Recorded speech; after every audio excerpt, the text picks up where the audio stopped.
Hi guys, welcome back to Let It Out with Sadiq. Our guest today is Robbie Stein, an aspiring professional tennis player. Robbie, welcome to the show. Thank you. It's a pleasure to be here. For those of our viewers that don't know who you are, could you please tell us a little bit about yourself? Yeah, of course. My name's Robbie. I'm from Westchester, New York. I'm a tennis player. I've played tennis for the past 10 years of my life. I started playing a whole bunch of sports, soccer, baseball, basketball, and eventually stuck with tennis. And Wow. I'm honored to be here today on a podcast with you, City. Thanks for coming. We're happy to have you here. So we're gonna start. How did you start tennis? At what age? I started focusing on tennis when I was about 10 years old, I would say. I grew up playing every single sport. And then my older brother, is a big inspiration to me. He was a soccer player and a tennis player. He eventually stuck with tennis in the end. And I followed in his footsteps a little bit there, and I chose tennis as well. And now, 7 or 8 years later, it's still going good for me. Oh, that's awesome. What lesson have you learned from your brother? My brother taught me a lot. My brother taught me a lot about work ethic. He had a very good work ethic. Every time he was practicing or off the court, he was always very regimented and had great routines. And so I definitely learned a lot from him in that regard. And then also just as an older brother, you sort of look up to him a lot and try and copy a little bit about what they're doing. And I definitely took on the younger brother role in that regard, and it helped me a lot. Oh, that's awesome. That's awesome. What are the 3 reasons you would say that made you play tennis? Like 3 reasons why you play tennis, and put it that way. I always really loved tennis. It was something that I always found really fun, whether I was just playing with friends or playing competitively. I like to consider myself to be a little bit of an independent person, and in tennis it's really all up to you. It's not a team sport, so I liked the ability to sort of make my own decisions and have everything on my shoulders. Your high school graduate took a gap year. How did you balance during your junior year high school? How did you balance tennis and schoolwork? How did that happen?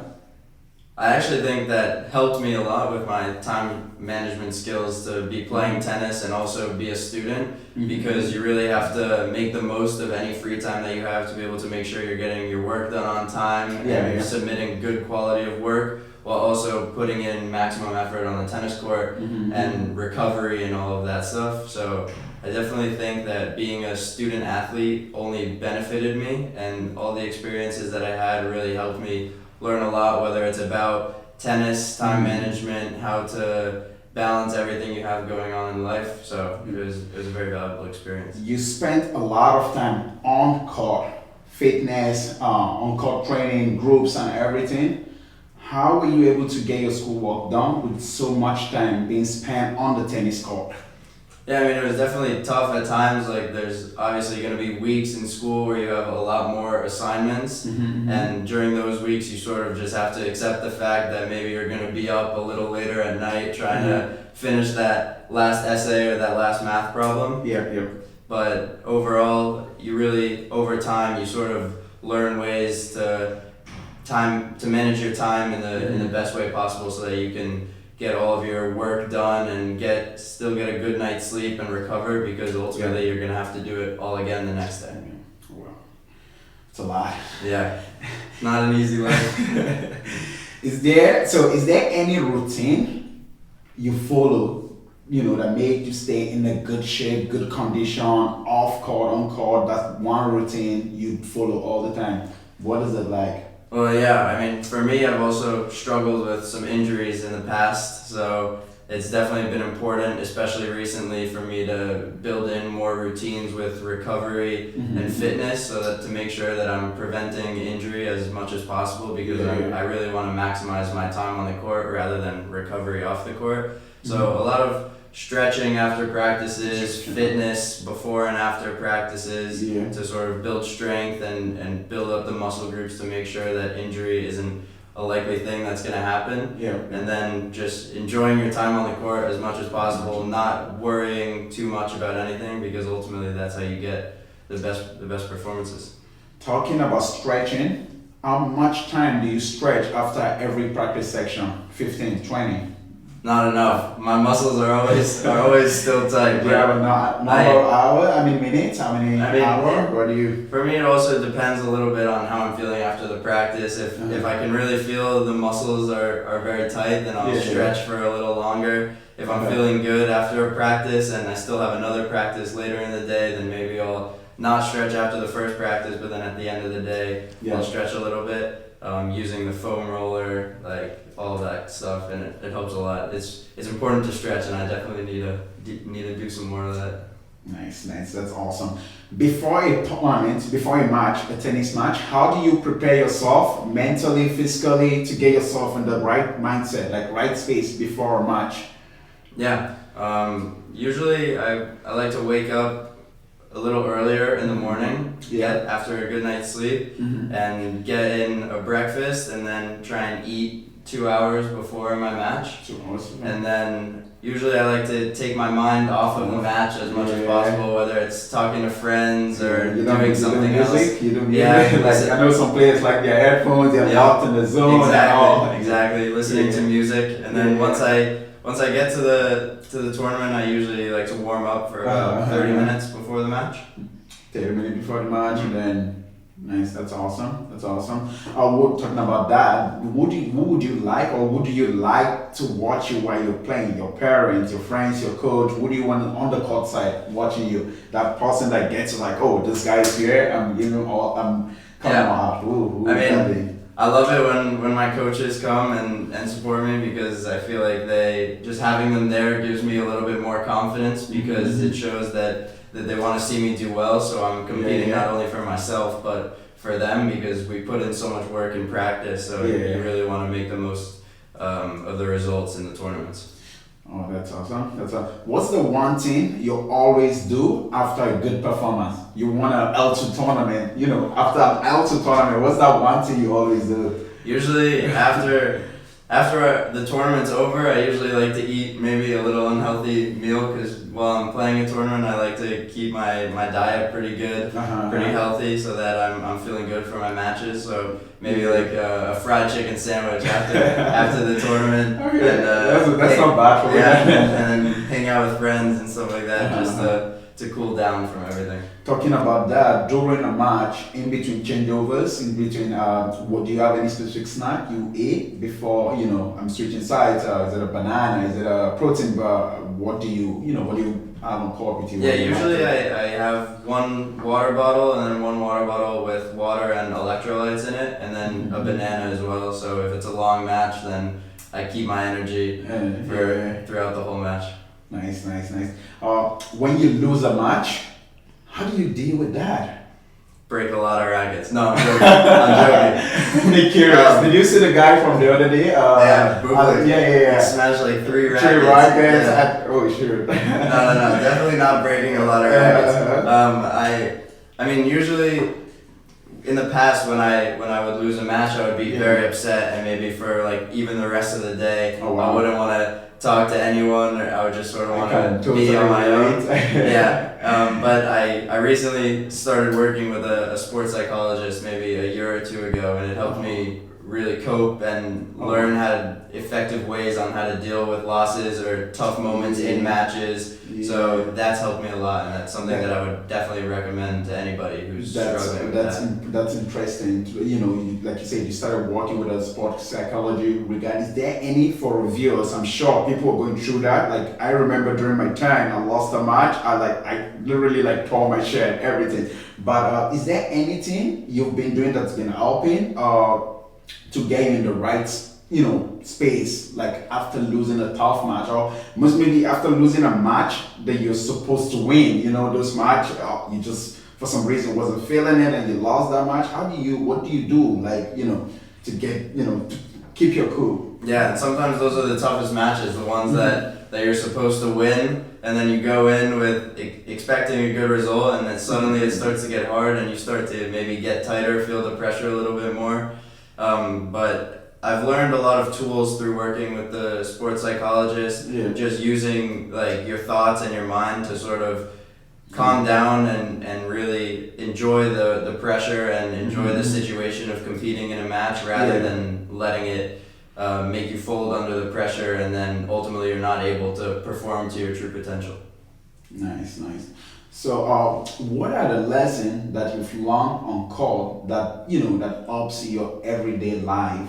What you learn from the tennis court, but then outside tennis court, it helps with your regular everyday life. And I mean I think tennis out of any sport might be the sport that teaches you the most about how to deal with things in your everyday life compared to other sports, because in tennis, like I said it earlier, you're all alone and you really have to learn how to problem solve on your own, think quickly on your feet, deal with tough situations where there's nobody else to share the responsibility of a loss with. It's just everything's on you on the tennis court, and in life that's something that you're inevitably gonna have to deal with on a day-to-day basis, is how to deal with things on your own independently. Tennis has definitely taught me how to perform well under pressure, how to think strategically, and how to problem solve on my feet. So it's definitely a valuable sport, not just in terms of the athletic part of it, but also in terms of the mental side of it and how it relates to your everyday life. Nice, nice. What do you think your strengths are as a tennis player? That's a good question. I think my height helps me a little bit because I'm able to cover the court a little quicker than maybe some other people. Talking about height, sorry, I'm gonna cut you. Yeah. Talking about height, so some top players for some reason they go, okay, I have a good coverage, but they don't move. Are you like one of that type that don't move? No, I'm not as tall as the guys like Isner and those guys who maybe might be a little tougher to sort of change directions and everything like that. But I definitely feel like my height gives me an advantage because I have the longer strides, the longer reach. But in terms of the strokes, I would say my best shot is my forehand. I spend a lot of time working on it. Some days some days it can be really good, some days it can be bad, but when it's good, it's definitely a weapon. And you get like that. Why your forehand?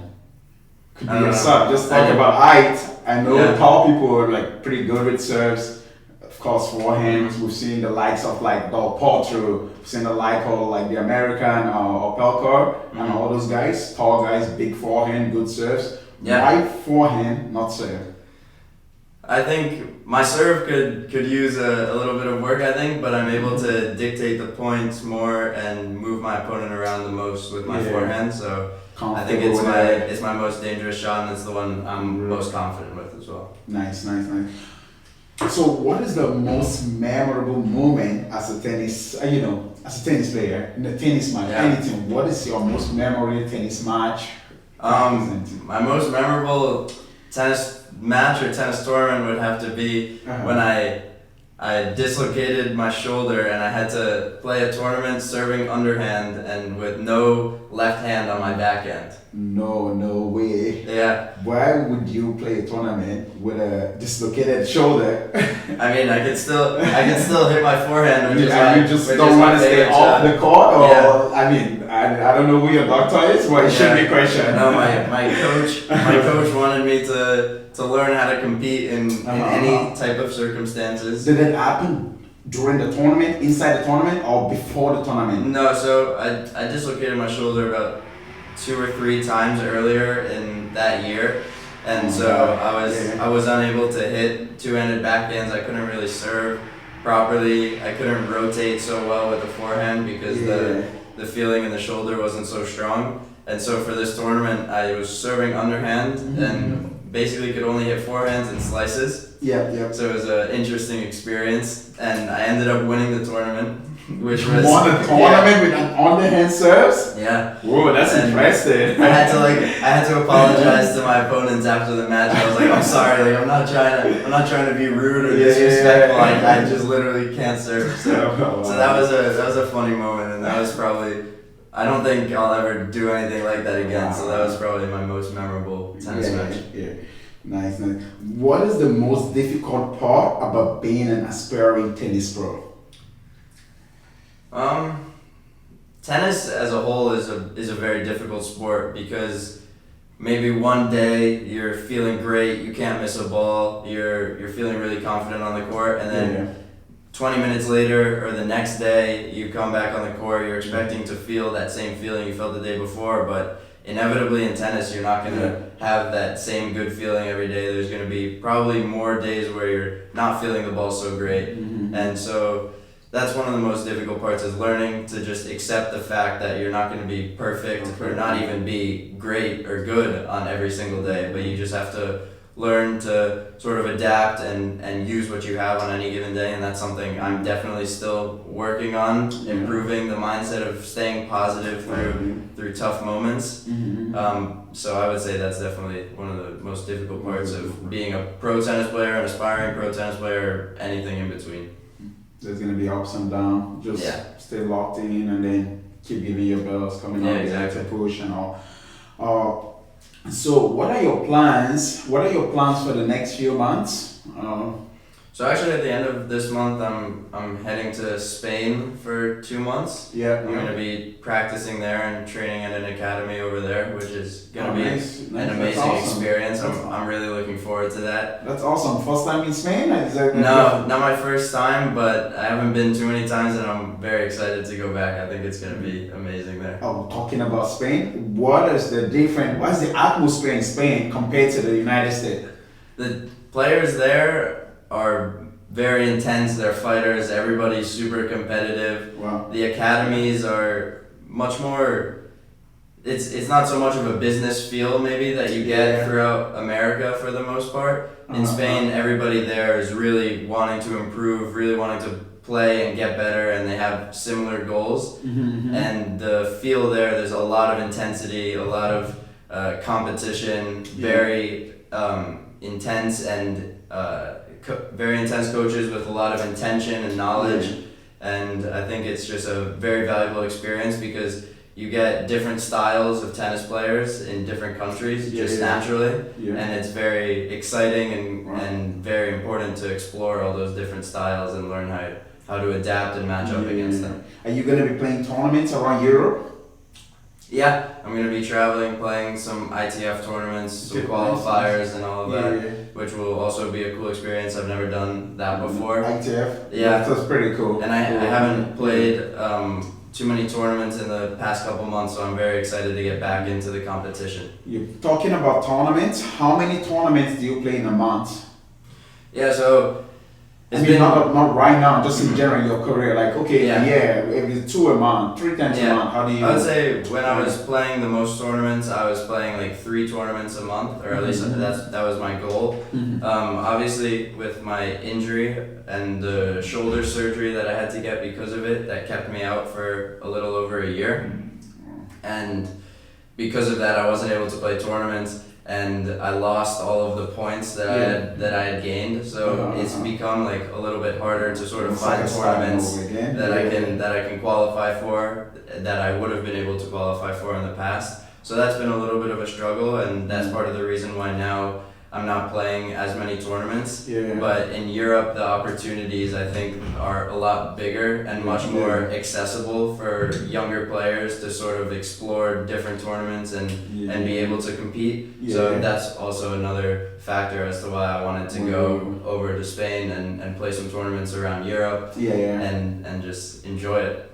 Listen, man, you're gonna do great. You're gonna do great in Europe. Keep your head cool. Keep working and giving 100%. I'll find out 2 questions. What do you do? This is like off and on the court. What do you do to relax? Yeah, so for the most part, when I'm not on the court, I'm not thinking too much about tennis. I usually like to take my mind off of it and do some other things. None of my friends play tennis. So that's also something that's helpful for me, because when I'm talking to them, it's very refreshing, and it's like it's good vibes and everything like that. So I love talking to my friends, hanging out with my friends when I'm not on the court, playing Xbox, video games, watching sports.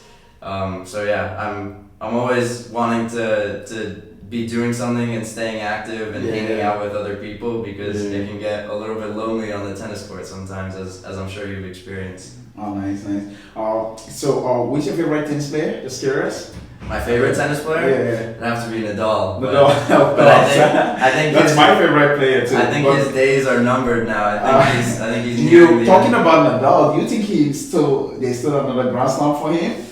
I don't know. Maybe I think Roland Garros. my advice to him would be that if it doesn't go too well at Roland Garros, then maybe he should call it a career. I mean, he's done amazing things, He's definitely, and he's been a huge inspiration for me. And I hope that he can do well in the French Open like he has in the past, but I'm not sure. He's getting a bit old.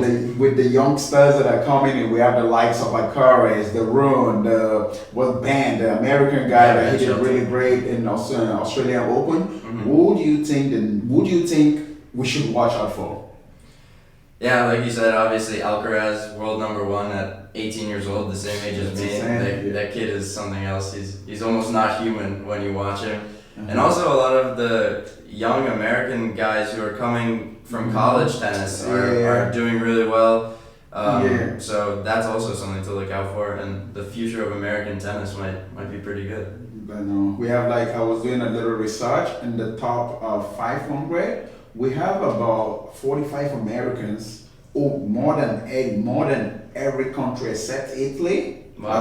That's pretty. About 50 something Italians, and then Italy, American, and then we talk about France but it's the future of American tennis is really in the right part. Yeah, it's exciting to see. So for the final part of the question, for a 10-year-old, 9-year-old, a younger player who wants to become a professional player, what one advice do you have for that kid?